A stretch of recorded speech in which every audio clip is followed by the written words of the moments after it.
क्या आपने कभी सोचा है कि कुछ घरों में एंटर करते ही मन अपने आप शांत क्यों हो जाता है? ऐसा लगता है कि जैसी सारी थकान और स्ट्रेस बाहर ही रह गया हो। और इंटरेस्टिंग बात यह है कि ऐसे घर हमेशा बड़े या महंगे नहीं होते। फिर उनका राज क्या है? दुनिया भर में जापानी घर अपनी सादगी, सफाई और सुकून भरे माहौल के लिए जाने जाते हैं, लेकिन उनका असली राज महंगे फर्नीचर या शानदार इंटीरियर में नहीं छिपा है, बल्कि उनकी कुछ ऐसी छोटी छोटी आदतों में छिपा है जिन्हें हम सभी अपने घर में आसानी से अपना सकते हैं। आज के ब्लॉग में आपको जापानी घरों के 7 ऐसे राज बताने वाली हूँ जो आपके घर का माहौल ही नहीं बल्कि आपके मन की शांति भी बदल सकते हैं। तो ब्लॉग को लास्ट तक जरूर देखिए। तो स्टार्ट करते हैं आज का ब्लॉग। हेलो फ्रेंड्स, कैसे हैं आप सब? तो घर का काम करते हैं और साथ ही अपने टॉपिक पर डिस्कस करते जाते हैं। पहला राज है कम सामान ज़्यादा सुकून। जापानी घरों में आपको एक बात सबसे पहले दिखाई देगी, वहाँ ज़रूरत से ज़्यादा सामान नहीं होता। इसका मतलब ये नहीं है कि उनके पास चीज़ें नहीं होती, बल्कि वे सिर्फ वही चीज़ें रखते हैं जिनका वे सच में इस्तेमाल करते हैं। सोचिए, जब घर में हर जगह कपड़े, खिलौने, पुराने डब्बे या बेकार सामान फैला हो तो सफाई में ज़्यादा समय लगता है और मन भी भरा भरा सा महसूस होता है, और कई बार तो बिना वजह स्ट्रेस होने लगता है। जापानी लोग मानते हैं कि हर नई चीज़ के साथ एक नई जिम्मेदारी भी आती है, इसलिए वे खरीदने से पहले खुद से पूछते हैं, क्या मुझे सच में इसकी ज़रूरत है और मैं इसका यूज़ करूँगी। यही वजह है कि उनके घर छोटे होने के बावजूद खुले, साफ और सुकून भरे लगते हैं। आपको एक ही दिन में पूरा घर खाली करने की ज़रूरत नहीं है। बस आज से एक छोटी सी आदत शुरू कीजिए। हर हफ्ते 5 से 10 ऐसी चीज़ें निकालिए जिनका महीनों से इस्तेमाल नहीं हुआ है। जो सामान किसी के काम आ सकता है, आप उसे दान कर दें। याद रखिए, सुकून ज़्यादा सामान से नहीं बल्कि सही सामान से मिलता है। जब घर में सिर्फ ज़रूरी चीज़ें होती हैं तो सफाई आसान हो जाती है, चीज़ें जल्दी मिल जाती हैं और घर का माहौल भी शांत और ऑर्गेनाइज महसूस होता है। जापानी घरों का दूसरा सबसे बड़ा राज है हर चीज़ की एक तय जगह। आपने शायद महसूस किया होगा कि कई बार हमारा ज़्यादा समय सफाई में नहीं बल्कि चीज़ें ढूंढने में निकल जाता है। कभी चाबी नहीं मिलती, कभी रिमोट, कभी बच्चों की किताबें या मोबाइल चार्जर। इससे घर भी बिखरा हुआ लगता है और मन भी परेशान हो जाता है। जापानी लोग इस छोटी सी प्रॉब्लम का बहुत आसान सा सॉल्यूशन अपनाते हैं। वे घर की हर चीज़ के लिए एक फिक्स जगह तय कर देते हैं, और सबसे ज़रूरी बात है, जिस चीज़ को जहां से उठाया इस्तेमाल के बाद वहीं वापस रख दिया जाता है। यही छोटी सी आदत उनके घर को हमेशा व्यवस्थित बनाए रखती है। उन्हें बार बार पूरा घर साफ करने की ज़रूरत नहीं पड़ती, क्योंकि उनका सामान इधर उधर फैलता ही नहीं है। आप भी आज से यह आदत शुरू कर सकती हैं, जैसे चाबियों के लिए एक हुक, रिमोट के लिए एक ट्रे, बच्चे के खिलौने के लिए एक टोकरी और ज़रूरी कागज़ों के लिए एक फ़ोल्डर तय कर दीजिए। शुरुआत में फैमिली के लोगों को याद दिलाना पड़ेगा, लेकिन कुछ ही दिनों में यह आदत बन जाएगी। याद रखिए, घर तभी व्यवस्थित रहता है जब हर सामान की अपनी एक घर वापसी की जगह हो। जब चीज़ें अपनी जगह पर रहती हैं तो सफाई आसान हो जाती है, समय बचता है और घर अपने आप शांत और सुकून भरा महसूस होने लगता है। जापानी घरों का तीसरा राज है रोज़ थोड़ा थोड़ा साफ करना, ना कि एक ही दिन में पूरा घर साफ करना। हम में से कई लोग सोचते हैं कि सफाई तभी होगी जब 3-4 घंटे का समय मिलेगा, लेकिन इसी सोच की वजह से काम टलता जाता है। फिर एक दिन घर इतना बिखर जाता है कि उसे साफ करने में पूरा दिन लग जाता है। जापान में लोग इस समस्या का बहुत आसान सा तरीका अपनाते हैं।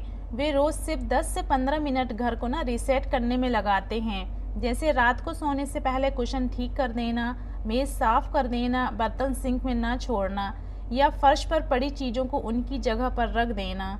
ये छोटे छोटे काम मिलकर घर को हमेशा साफ और व्यवस्थित रखते हैं, इसलिए उन्हें बार बार डीप क्लीनिंग करने की ज़रूरत कम पड़ती है। आप भी एक छोटी आदत शुरू कर सकती हैं। मोबाइल में 10 मिनट का टाइमर लगाइए और पूरी फैमिली के साथ मिलकर घर की चीज़ें उनकी जगह पर रख दीजिए।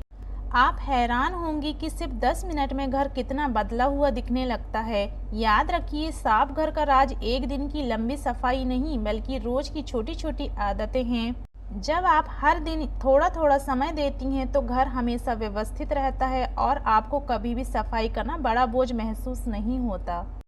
जापानी घरों का चौथा राज है हल्के रंग और प्राकृतिक रोशनी का सही इस्तेमाल। अगर आपने कभी जापानी घरों की फ़ोटो या वीडियो देखी होगी तो आपने एक बात ज़रूर नोटिस की होगी, वहाँ ज़्यादातर दीवारें सफ़ेद, क्रीम या हल्के रंगों की होती हैं और लकड़ी के प्राकृतिक रंग का ना इस्तेमाल भी बहुत किया जाता है। ये रंग घर को ना बड़ा, खुला और शांत महसूस कराते हैं। इसके साथ ही ना जापानी लोग दिन के समय प्राकृतिक रोशनी का ना भरपूर उपयोग करते हैं। वे सुबह खिड़कियां और पर्दे खोल देते हैं ताकि सूरज की रोशनी और ताज़ी हवा ना घर के हर कोने तक पहुंचे। इससे घर सिर्फ रोशन ही नहीं दिखता बल्कि ताजगी और सुकून का एहसास भी होता है। अगर आपके घर में धूप कम आती है तब भी आप कुछ छोटी छोटी बातें अपना कर ना बड़ा फर्क ला सकती हैं। जैसे दिन में भारी पर्दों की जगह ना हल्के रंग के पर्दे आप यूज़ करें, खिड़कियों के सामने ना ज़्यादा सामान ना रखें और जहाँ तक हो सके आप कमरे में ना प्राकृतिक रोशनी आने दें। हल्के रंगों का एक और फायदा है, ये कमरा साफ, खुला और ना व्यवस्थित दिखाते हैं। वही बहुत ज़्यादा गहरे रंग या ज़रूरत से ज़्यादा सजावट ना कई बार कमरे को छोटा और भरा भरा महसूस करा सकती हैं। याद रखिए, घर में सुकून सिर्फ महंगे इंटीरियर से नहीं आता। कई बार खुली खिड़कियाँ, ताज़ी हवा और नेचुरल रोशनी ही पूरे घर का ना माहौल बदल देती है। सुबह कुछ मिनट के लिए खिड़कियाँ खोलने जैसी छोटी आदत भी ना आपके घर को ज़्यादा ताज़ा और शांत महसूस करा सकती है। जापानी घरों का पांचवा राज है शोर कम और सुकून ज़्यादा। आजकल हमारे घरों में अक्सर टीवी चलती रहती है, मोबाइल पर वीडियो या रील्स चलती रहती हैं और कई बार बिना ज़रूरत के भी ना कोई आवाज़ लगातार सुनाई देती रहती है। धीरे धीरे यह शोर हमारी आदत बन जाता है, लेकिन हमारा दिमाग ना लगातार एक्टिव रहता है और उसे आराम नहीं मिल पाता। जापानी संस्कृति में शांत वातावरण को ना बहुत महत्व दिया जाता है।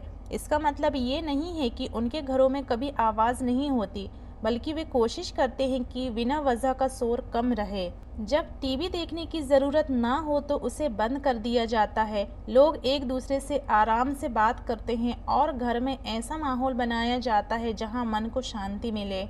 आप भी इस आदत को आसानी से अपना सकती हैं, जैसे सुबह उठते ही सबसे पहले टीवी चालू करने के बजाय खिड़की खोलें, ताज़ी हवा आने दें और कुछ मिनट बिना मोबाइल के बिताएं। खाने के टाइम पूरी फैमिली कोशिश करें टीवी बंद रखें। इससे ना सिर्फ बातचीत बढ़ती है बल्कि फैमिली के साथ ना बिताया गया समय भी ज़्यादा अच्छा लगता है। याद रखिए, सुकून सिर्फ साफ घर से नहीं आता बल्कि शांत माहौल से भी आता है। जब घर में बेवजह का शोर कम होता है तो मन हल्का महसूस करता है, स्ट्रेस कम होता है और पूरा घर ज़्यादा आरामदायक लगता है। यही छोटी सी आदत जापानी घरों को इतना शांत और सुकून भरा महसूस कराती है। जापानी घरों का छठा राज है प्रकृति को घर का हिस्सा बनाना। जापानी लोग मानते हैं कि अगर घर में प्रकृति की मौजूदगी हो तो मन अपने आप शांत महसूस करता है।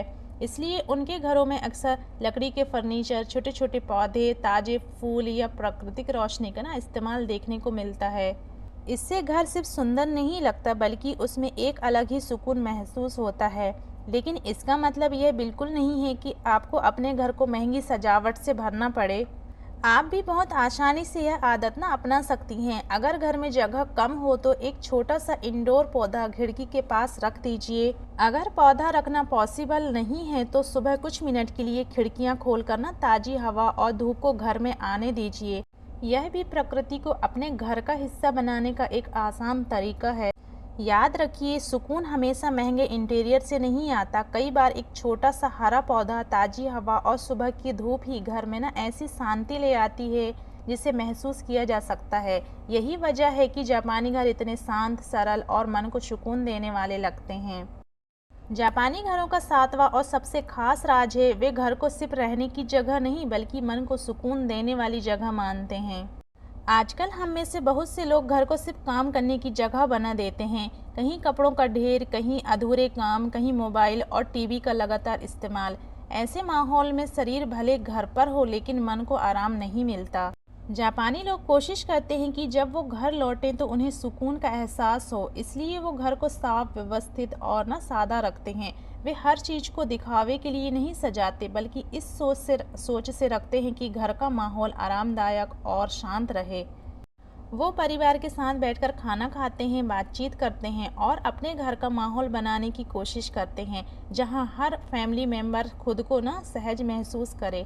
उसके लिए घर एक ऐसी जगह है जहां दिन भर की थकान और स्ट्रेस पीछे छूट जाए। आप भी अपने घर में यह बदलाव ला सकती हैं। रोज कुछ मिनट अपनी फैमिली के साथ बिना मोबाइल के बैठिए, साथ में चाय पीजिए या दिन भर की बातें करें। सोने से पहले 5 से 10 मिनट घर को व्यवस्थित कर दीजिए ताकि सुबह उठते ही घर बिखरा हुआ ना लगे। याद रखिए, एक खूबसूरत घर वो नहीं होता जिसमें सबसे महंगा फर्नीचर हो, बल्कि एक खूबसूरत घर वह होता है जहां मन को शांति, सुकून मिले, अपनी फैमिली के साथ अपनापन महसूस हो और दिन भर की थकान के बाद ना सुकून मिले। यही सोच जापानी घरों को इतना खास बनाती है। अगर आप भी अपने घर को सिर्फ रहने की जगह नहीं बल्कि सुकून की जगह बनाना चाहती हैं तो आज से ही इन छोटी छोटी आदतों को अपनाना शुरू कीजिए। धीरे धीरे आप खुद महसूस करेंगे कि आपका घर ही नहीं, आपका मन भी पहले से ज़्यादा शांत और खुश रहने लगा है। अब कमेंट करके बताइए कि इन 7 आदतों में से आप सबसे पहले कौन सी आदत अपनाना चाहेंगी। अगर वीडियो पसंद आई हो तो लाइक करें, चैनल को सब्सक्राइब करें और अगर आपको लगता है कि ये किसी और के काम भी आ सकती है तो वीडियो को शेयर करें। मिलते हैं नेक्स्ट वीडियो में। Okay, bye bye.